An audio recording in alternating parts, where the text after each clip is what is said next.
қазақша, қазір мен қазақша оқимын, бірақ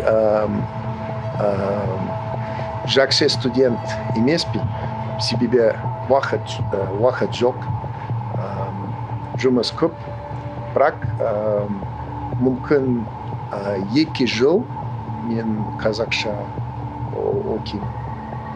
Аздап қазақша білемін, бірақ кешіріңіз, себебі көп қазақша емес, бірақ казахша бар. Я провожу очень много времени в Казахстане. У нас родственники, когда у нас бывает, например, свадьба или той, все на казахском, чисто на казахском. Поэтому у меня чувство, что мне надо понимать, что происходит. И частично это тоже уважение. Потому что у меня есть бизнес в Казахстане. И я считаю, что это уважение к людям, к стране, чтобы говорить на родном языке. Мое чувство, что для казахов казахский язык это очень близок к сердцу.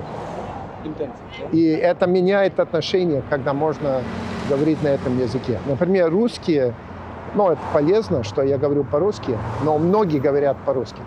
Многие разные нации говорят по-русски. Английский, да, и английский ничего не значит. Это не просто вопрос, что это редко, но это что-то есть домашнее. Вот что-то от дома.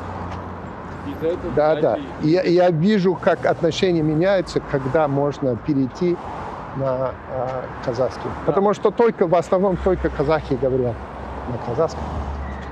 Нет, я это делаю не для этого эффекта, но я просто замечал, что есть такая разница. Но у меня тоже другое чувство, что чтобы понять страну, надо разговаривать на родном языке этой страны.